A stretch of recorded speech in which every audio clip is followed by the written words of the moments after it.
Hello, everyone. Thank you very much for attending our panel on Chinese digital media culture in the era of automatic decision making. And my name is Jian Xu from Deakin University. I co-chair today's panel with Jiaxi from the University of Tokyo. Jiaxi is online with us today. Um, we have a full presentations in this panel, and each presenter will speak for 12 minutes, and after that, we will open the floor for questions. Um, we will start from Jiaxi. Hi, Jiaxi, can you hear us? Yeah, exactly. Can you hear me? Great. Yeah, over to you, please. Thank you. Okay. Hello, everyone. Welcome to our panel, which explores the diverse and super rich landscape of Chinese digital media culture in the era of automated decision making. As Professor Xu kindly introduced, my name is Jiaxi Hou. I recently completed my PhD at the University of Tokyo after a years-long journey. And thanks to Professor Xu's invitation, we co-organized this panel. I'm sorry for unable being there with you in person, but I hope our hybrid discussion will still be thought-provoking both for the panelists and for the audience. And to start off the panel, I will briefly share my ongoing research project. This project focuses on how a group of Chinese rural mothers navigate the increasingly digitalized and platformized Chinese society. I am particularly interested to examine how automated social technical systems, especially Kuaishou's changing algorithms, are influencing the lives of this persistently and intersectionally marginalized group, and how they strive to make a living by representing their femininity and motherhood in this algorithm-driven landscape. And my research is still at very preliminary stage, so I would be very grateful for all kinds of comments and questions. I believe some of you may recall that in year 2018, Kuaishou was once severely criticized by Chinese Central Television for promoting morally problematic user-generated content through a traffic-oriented recommendation system. And one important example cited by CCTV was the prevalence of short videos featuring rural teenage mothers on Kuaishou. And the public at that time was almost outraged by Kuaishou's automated promotion of tags such as 16-year-old rural mother. And many argue that such content could have an extremely negative impact on teenagers, particularly those living in rural and less developed areas or coming from socioeconomically disadvantaged families. And this public moral concern prompted the state authorities to order Kuaishou to rectify and reconstruct its platform architecture, especially its recommendation algorithms and automated content moderation policies. And the changes in Kuaishou have been substantial since then. Once criticized as a vulgar platform that encouraged teenage rural female users to compete for attention with even pregnancy, Kuaishou is now praised for its role in multiple state-led initiatives such as rural revitalization and poverty alleviation. And the platform is now seen as a model in empowering socioeconomically disadvantaged Chinese populations of all backgrounds, including rural women of all ages. And specifically, Kuaishou collaborated closely with Chinese Women's Federation at both national and provincial level. In 2023, another state-owned media, Guangming Daily, reported on Kuaishou with a very different tone. It extensively covered Kuaishou's success in helping several rural women become online celebrities known for their positive energy. And this newfound online fame was not rooted in moral controversies, but rather stemmed from these rural women's innovative preservation of intangible cultural heritage, their entrepreneurial attempts to transform local agricultural fields into tourism destinations, and expertise in animal husbandry. And to put it simply, in the government-led mainstream discourse, as well as in Kuaishou's self-proclaimed social responsibility report, everything seems to be thriving with the implementation of a new automated content distribution and moderation system and a number of additional initiatives such as organizing lectures on digital skills in rural regions. This platform appears to offer greater opportunities for rural women, and they can now support themselves without leaving their children or resorting to controversial acts for attention. However, there is a significant gap between such an optimistic landscape and the nuanced reality. On my personalized Kuaishou timeline, I often see young rural mothers, like the one in the left picture, sharing their success stories of amassing tens of thousands of followers within 1 month or two and earning an income comparable to their previous annual salaries as rural migrant workers. However, I also frequently encounter short videos like the two in these screenshots. These women are either isolated in remote mountainous areas or living in rundown rental houses. They express concerns about being unable to earn an income while taking care of multiple children, and the mistreatment they receive from husbands or in-laws, and the dreams they have of improving their conditions by engaging with Kuaishou. And notably, some of them are still very young. For example, the creator of the picture on the right is only 26 years old and already a mother of 4 daughters, with the oldest being 9 years old. I'm not suggesting that all the rural mothers on Kuaishou now are exactly the same group of teenage mothers who triggered public outrage in the year 2018. My point is that teenage rural mothers did not simply disappear due to the changes in the platform's algorithms. Some still heavily rely on the internet traffic and the associated earnings, which are difficult to obtain elsewhere for them, except on platforms like Kuaishou or Douyin. So I presume that some may just change the narratives when reconstructing their online femininity and motherhood. Therefore, these nuanced realities and changing dynamics sparked my curiosity. I would love to explore the objectives and strategies of these Chinese rural mothers, their online self-representation on Kuaishou, a platform characterized by its intricate algorithmic structure. And in doing so, I hope to contribute to an understanding about the reconstruction of femininity and motherhood among these disadvantaged and marginalized rural mothers as they navigate automated social technical systems. And I pay particular attention to the rural mothers on Kuaishou who center their user-generated content as vlogging, or in their own terms, 记录生活.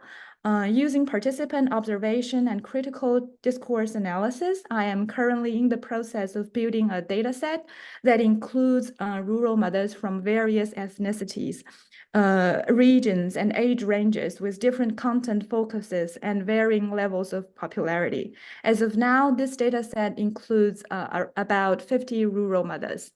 And since the research is still ongoing, I could only share some of my preliminary and very unstructured observations. One interesting aspect I have noticed is the share of vernacular knowledge of Kuaishou's algorithms among these rural mothers, along with several associated strategies to manipulate their positions within the system. For example, they typically avoid using new or private accounts for vlogging, but prefer an approach they call account cultivation. When cultivating an account, they engage in activities such as viewing, liking, and commenting on numerous short videos of the same genre. They think these actions could help the automated system to correctly identify and characterize their own accounts, and thus boosting their chances to gain online fame with much more efficiency. And additionally, they often stream even without an audience and frequently check out each other's profiles, hoping to earn additional traffic as a reward from Kuaishou's algorithm. And their vernacular understanding of Kuaishou's algorithms also significantly impacts on the content of their vlogs and how they depict their daily lives on this platform.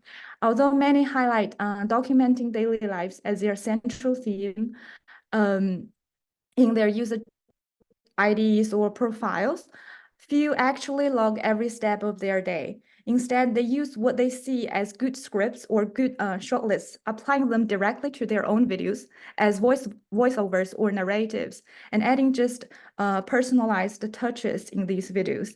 And they believe this is one of the most effective way to get featured on the platform's trending page.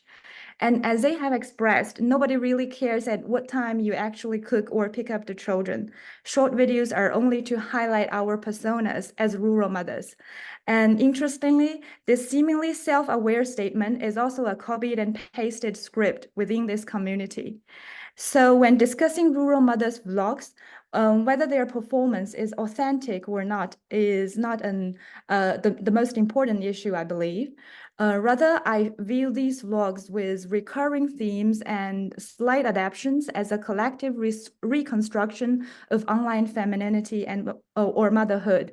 And I think these vlogging, along with their attempts to boost their online visibility by domesticating Kuaishou's automated system as a manifestation of an algorithm-based hidden transcript. And by hidden transcript, I mean that these rural mothers are not passive user laborers of the platform.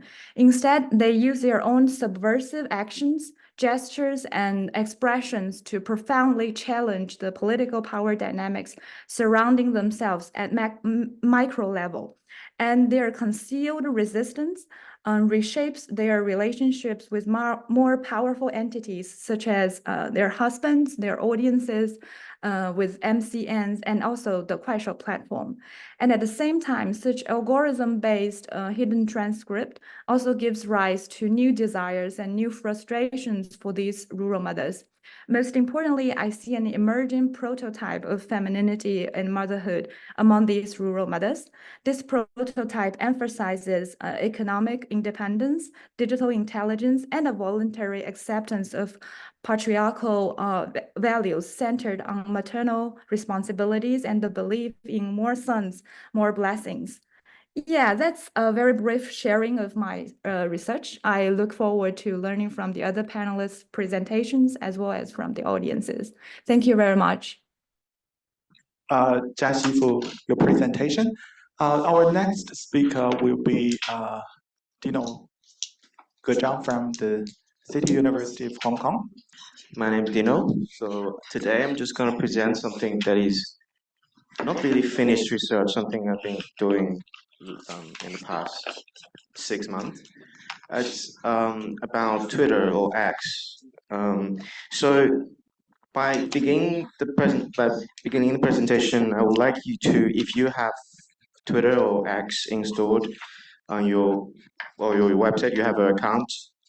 I invite you to try to search a city's name in Chinese on Twitter. It can be any Chinese cities, or it can be Australian cities, Brisbane, but it has to be in Chinese characters. And you can browse what you find via the search result as I talk. So especially this is sort of a news piece came out in 2022, especially during the end of the zero COVID, as there was massive protests across the country. There was also people reported that X was spammed with all kinds of pornographic ads, and some people, for example, this tweet here, also many news sources at the time speculated that it was politically motivated, that all the cities, hashtags, and the names of Chinese cities are spammed, overwhelmed by pornographic ads, so people can't see the local news. I would say this is not necessarily true, because since my observations on Twitter since 2013, all the Chinese city names has been a lone hub for prostitution and scams. So it has been that way for a long time, not just simply during the protest. So what I want to talk about here today is really to think about this through a longer history of porn consumption, and especially outside of the Chinese internet. So what I mostly talk about here today has nothing to do with Chinese platforms, mostly such as Tumblr, such as Twitter. They're not Chinese-owned sites or platforms. And Tumblr, I think, plays a very significant role in amateur porn in China. Tumblr used to be the main space for porn sharing, for amateur porn among Chinese-speaking communities around the world, before Tumblr banned porn in 2018. And in fact, for a while, from 2012 to 2016, the platform or the website of Tumblr was not actually banned in China. You can access it without VPN in China until maybe 2016. It became, in that sense, there was a lot of original content emerged on posted on Tumblr. You can think about Tumblr as a sort of, for that time, at the time, being a very non-monetized Pornhub community or even OnlyFans kind of community, but not monetized. So when Tumblr banned porn in 2018, so the communities at the time forged on Tumblr quickly had to find alternatives. Obviously, they couldn't find any things porn is banned in China or Chinese social websites, not possible. So they would have to scatter to different places. Twitter was one of the choices at the time, as Twitter was very tolerant of porn. It should be noted that there were and there are many Chinese porn sites, but they're not usually safe to access, especially also nor do they often try to nurture an engaging community.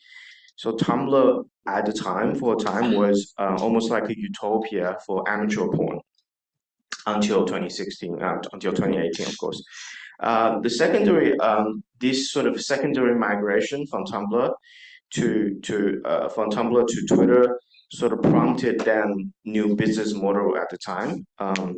This is often seen as a sort of alternative to, especially to OnlyFans, because OnlyFans is not accessible. OnlyFans is accessible, currently still accessible in China, but the problem is most people, most Chinese users don't have a credit card, so they can't really, even if they want to pay for their favorite creators. So the convention emerged from the porn accounts on Twitter employs an entirely different kind of practice. At the time, especially the original creators, they usually set out sort of a gatekeeping fee of usually 200 to 500 RMB, usually payable via Alipay. This kind of monetization was coinciding at the time, especially around 2018 and 2019, with several different concurrently happening on Twitter. Firstly, the scam bots. Scam bots are mostly non-intelligent in the sense that when they reply you, say if you are a Twitter account with a lot of followers, they would reply you, but they're usually not intelligent replies. And secondly, there was a lot of crypto scams around the time. And certainly after 2020, more sort of chatbots that are more intelligent start to emerge in the comment sections of Twitter. So early this year, I was doing something entirely unrelated fieldwork, but I run into unemployed Chinese male living in rural China doing porn scams on Twitter. So he would usually collect authentic amateur porn all over the internet. And then he would remove the watermarks, and then he would post these inventories of pictures and videos he collected over time on Twitter, on where various of his accounts, and trying to monetize them as the real creator, so as to scam other people for that, usually 500 gatekeeping kind of subscription fee.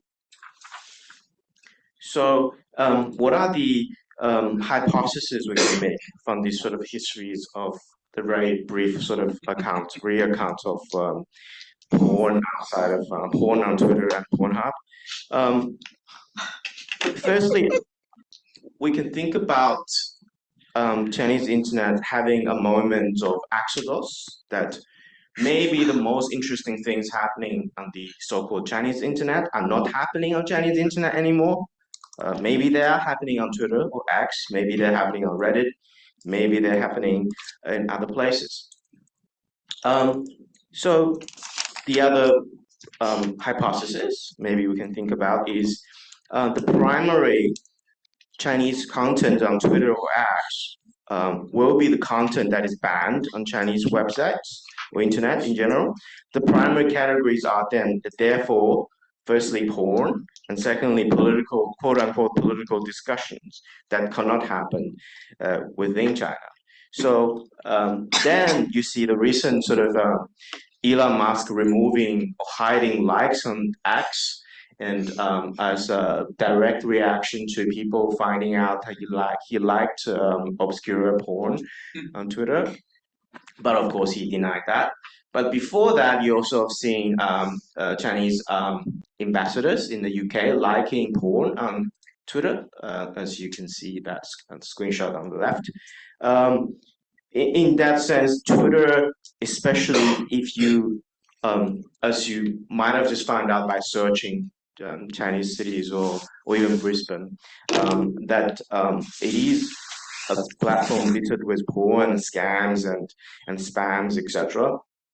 But this could be an interesting kind of experience, especially if you have a Twitter account that you follow a bunch of Chinese language accounts that you will see, especially in the For You tab of recommended content, that very strange kind of content of sort of oscillating between political outrage and porn.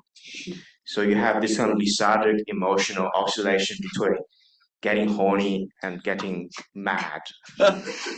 So you have this. This is a very real experience if you have a timeline that's have mostly Chinese content. So this would be the other thing, the other speculation or hypothesis, that the crypto boom in the past few years has contributed to the uptake of Twitter as a predominant, the uptake of Chinese communities on Twitter that sort of converge between the porn consumption, the politically motivated accounts, but also of people who were using the kind of facilities such as discussions with the real, what was the Twitter rooms, or I forgot the name of, so basically Twitter copied Clubhouse, and there was lots of movement there of how Twitter becoming, I think, a very interesting kind of re-emerged kind of space. There were past research, for example, this paper talking about beyond censorship, mapping topic classes in Chinese Twitter sphere, and published in 2019. I think there's a lot of profound changes, especially after 2018. I think this is a very interesting space to look at in whatever now we understand as Chinese internet again. Thank you for your time.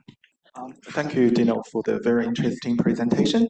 Next, Xiyao and I will present our project, and the project discusses social credit, grassroots surveillance, and celebrity governance in China. I will start the presentation by introducing the background and methodology of the project, and Xiyao will follow up to talk about the case studies and our findings. Since the official introduction of China's social credit system in 2014, SCS has attracted extensive media and scholarly attention across the world. SCS is defined by the State Council as an overarching government-led project, which is aimed at cultivating a trust-based and harmonious social environment in China through the construction of a comprehensive credit system and the joint rewards and punishment mechanism supported by the digital technology infrastructure.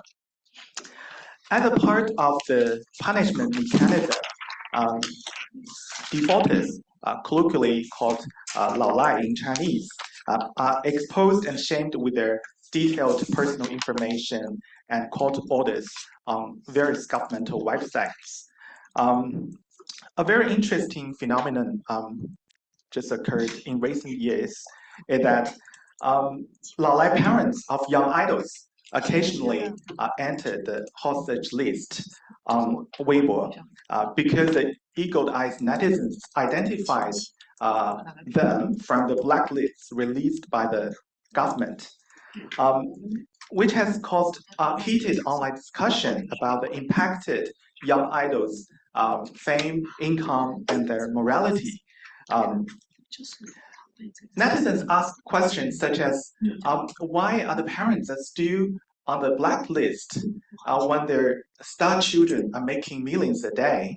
And how can they, support the career development of their star children in the money-bringing entertainment industry in China, particularly at the initial stage for their career development? And the impacted idols by their lao lai parents scandal include Zhou Zhengnan, Tingting, Yu Shuxin, and Liu Haocun. Our paper investigates this phenomenon with twofold objectives. Firstly, existing research on China's social credit system mainly takes it as a state-led digital surveillance project. But this phenomenon has demonstrated that social credit system can be reversely utilized as a new moral standard by ordinary people for doing peer surveillance or supervising people with power, money, and higher social status. So this has added a new dimension to our understanding of the power and politics of social credit system in China from bottom up.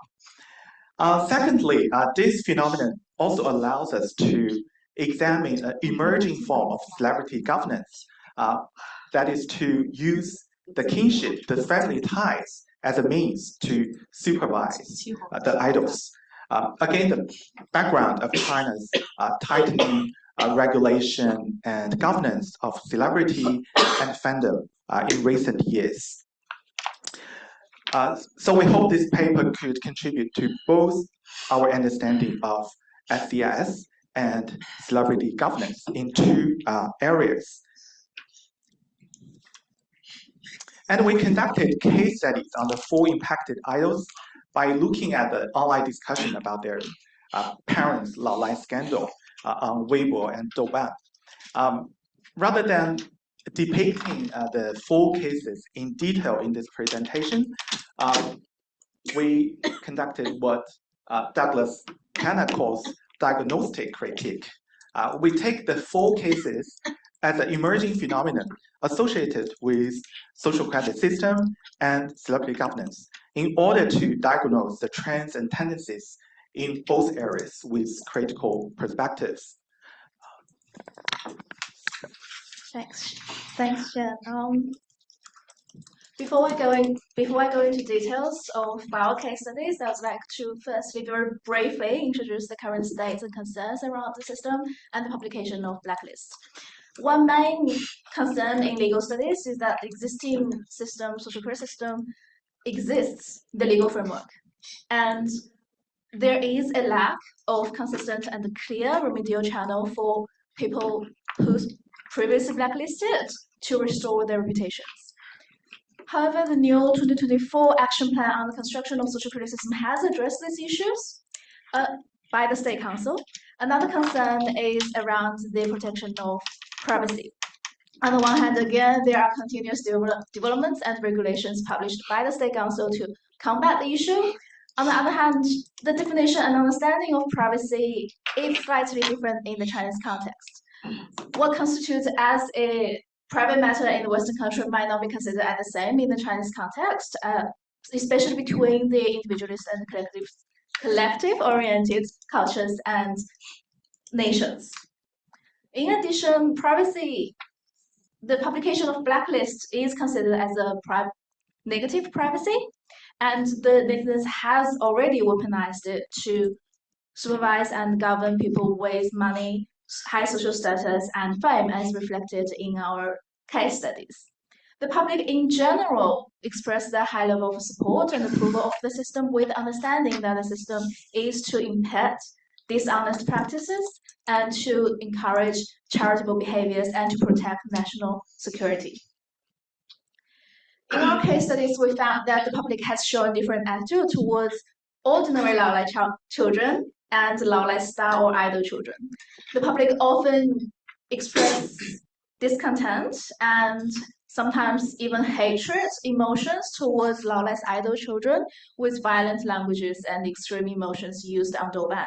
However, the public is much more sympathetic and tolerant and generous towards Laolai's ordinary children. On Douban, when users express their fears of being found out that they're related to Laolai parents, users often leave comments like, "You are you, your parents are your parents, you're not responsible for your parents' fault." The attitude is different when it comes to idol children. We found that the main cause is that the growing public discontent towards the intensified social and economic inequality in the Chinese society, and the public express their grievance towards the second-rate generation, which the idol children belong to. The second-rate generation is a socially constructed term that symbolizes power and class. It is often negatively framed by the media as a group of ignorant, young and rich people with luxurious and irresponsible lifestyles. Such stereotypical storytelling and labeling further contribute to the existing class confrontations. And the public discontent evolves to hatred towards those rich class. And it is in this regard that the public expects the rich class to take corresponding responsibilities and to meet public moral standards. For celebrities, assuming both identities of a public figure and rich class, are expected to pursue both artistic and moral excellence, as well as to take responsibility for their parents' moralities, as they are believed to benefit from the family fortune growing up. Such belief that the children take responsibilities for their parents' behaviors and practices is partially a result of a widely known political review mechanism and a joint liability effect, historically and politically rooted in the Chinese society. The political review mechanism is to assess individuals' moral and ability performances and standards when recruiting a new CPC party member and applying for a public servant job, as well as conscription.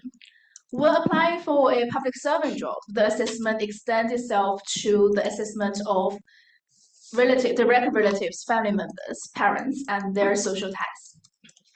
Joint liability is a criminological term, refers to the normative implicative evaluation imposed on family members of a previous convict, and the resulting the family members being restricted from performing certain duties and activities. Despite the fact that the evaluation is a violation of family members' civil rights, the public in general is accepted with it and familiar with it, as they believe it is to protect possible future wrongdoing. Both the political review mechanism and the joint liability effect lay the foundation for the public to use social ties to govern and supervise people with money, fame, and high social status. On the other hand, idle children are believed to be responsible for their parents' debts, or at least should pay back their parents' debts. It's simply because of their sky-high income.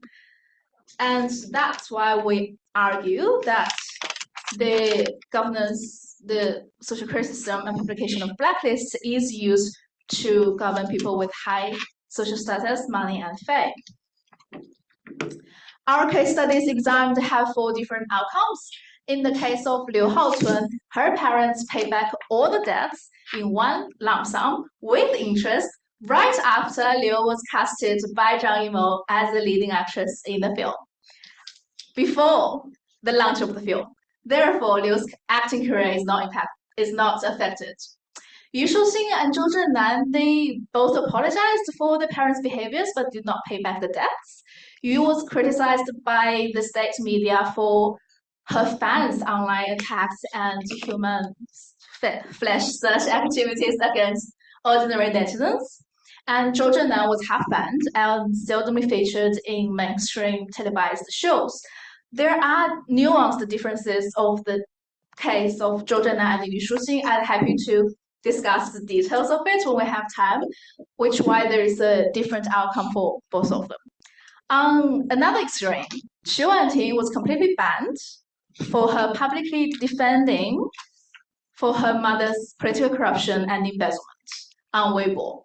Her music was banned by NetEase music platform, Wang Yiyun, one of the largest music platforms in China.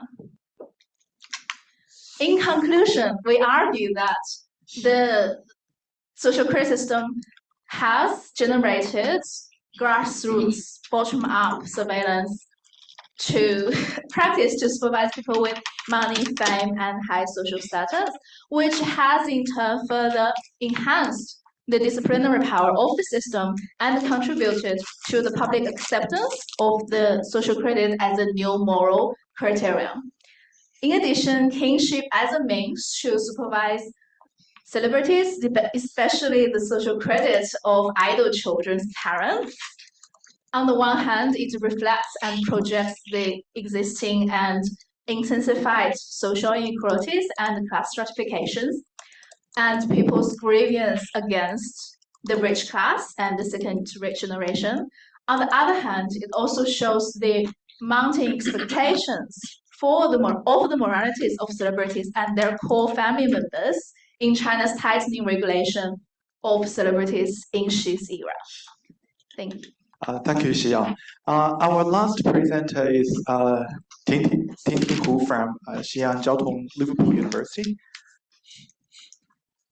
Hello, everyone. It's Tingting Hu here. Thank you very much for having me here. Today, I'm going to present a project which is collaborative work with my lovely colleague Liang, based in the UK, who is not able to come here. The title of my project today is Datafication of Digital Intimacy, Female Sexual Fantasy in Otome Game. And this project is actually in a very preliminary stage, and we haven't finished data collection. So for today's presentation, I am only able to provide some preliminary observations, and I will be very, very quick. I don't really want to take the lunch time from you. For the first step, the meaning of intimacy. So intimacy, we usually consider intimacy as a kind of labor, affect, a mode of existence, and a structure of feeling, and it is emerging through the digital interaction rooted in the material reality. According to Lauren Blount, intimacy involves an aspiration for a narrative about something shared, a story about both oneself and others, and that will turn out to be a particular way. And the traditional discussion is about intimacy is usually focusing on the physical contact, sex, romance, and the passion to love, and it's usually discussed within the family and marriage context. But in the contemporary discourse, a lot of scholars are now discussing the non-sexual relationships and the long-distance relationships, as well as the in the moment of co-presence. The academic scholarship on digital intimacy are focusing particularly on the interconnection between humans mediated by digital technology and digital devices, including the practice and the politics of dating apps, online relationships, as well as cybersex. But in our project, we are particularly paying attention to the human to non-human digital intimacy. We are particularly referring to the dynamic of intimacy between the human gamers and non-human characters, about how it formed, enriched, mediated, and engaged with the female, particularly female players. So in our project, intimacy can be considered as a multifaceted aspect of public life and a mode of existence. It is stimulated by the digital interactions and the immersive technology and firmly grounded grounded in the material reality. We discuss about the interconnections between the privacy and publicity, as well as the individuality and the collectivity. We're paying attention to the interaction between gamers and the characters. For the gamers, because they're really interact with the characters privately, and they can also actively share experience with their peers and within their community. On the other hand, the characters are designed by the game creators and imbued with values and implications and influenced by various factors such as the industrial tendency and the marketing demands, social and cultural norms, as well as political meanings. So here we are particularly interested how digital intimacy intersects with a wide range of social and cultural political discourses, as well as the potential to drive the certain types of a social movement. We choose the focal length of an Otome game, and we pay attention to the digital intimacy between the female gamers and the male characters. Otome game, I think most of you guys are quite familiar with this type of a video game. It is a narrative-driven video game targeting the female players, and it's tends to foster a kind of romantic relationship between the player control, the male character, male protagonist, and a lot of male characters provided by the game. Here we want to introduce a concept of database animal, which is a tendency has emerged in Japanese media culture, and particularly in the area of animations, comics, and novels, where creators prioritize the character's creation before creating the stories, and it reverses the traditional storytelling principles. And this term also describes the consumption of media elements, stating the transmedia strategies repeatedly presents the characters and the features to the audience and reinforcing their impressions. And according to Otome 2007, database involves a fluid authorship of content, particularly evident in fan platforms, where the context is drawn from a wide range of otaku narrative across different media forms. And we also want to link database animal to the concept of datafiction. And datafiction is actually a process of putting things in a quantified form so that it can be analyzed. It is a kind of a social process where human behaviors is rendered into a kind of analyzable data, a phenomenon sometimes refers as datafication of everything in our daily life. So Otome game can be considered as a kind of a database, a database of a created intimacy, and it includes diverse romantic elements to tell the story, to attract the female gamers to engage with the game.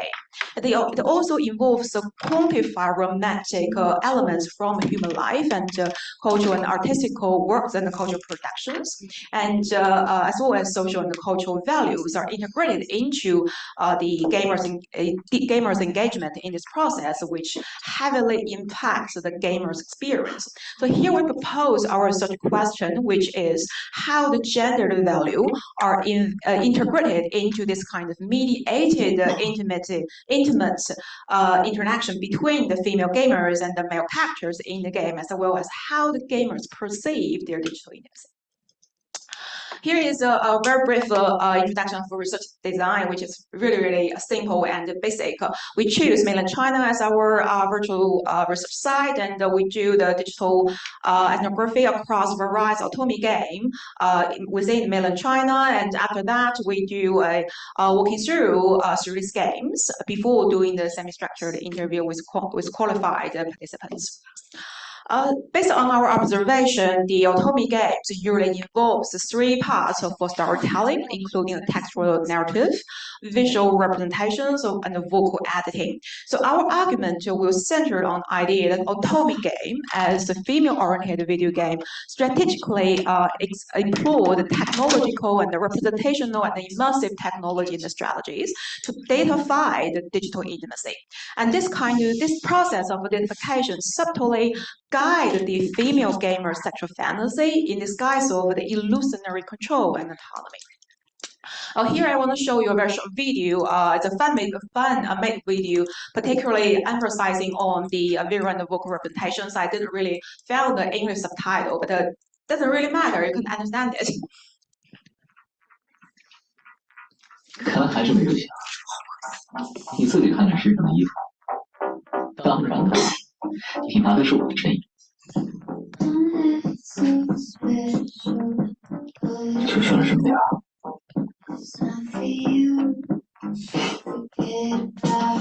看来是我教的不够好。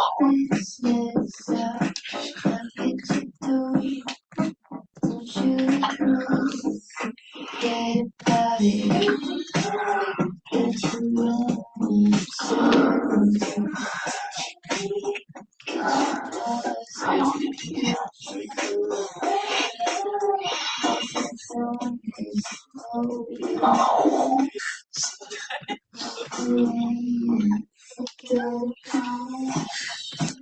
Okay, we'll cut from here because I still have another video.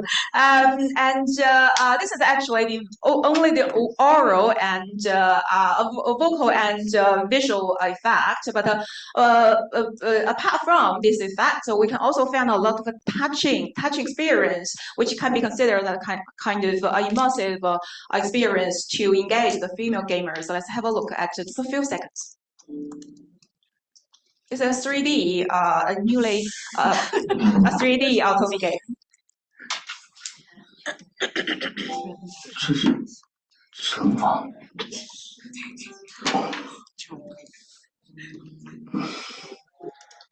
这种程度，我也会。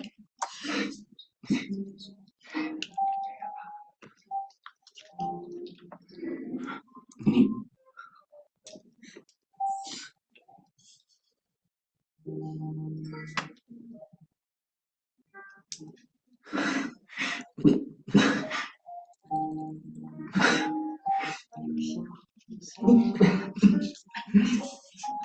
All right, let's move on to the next page.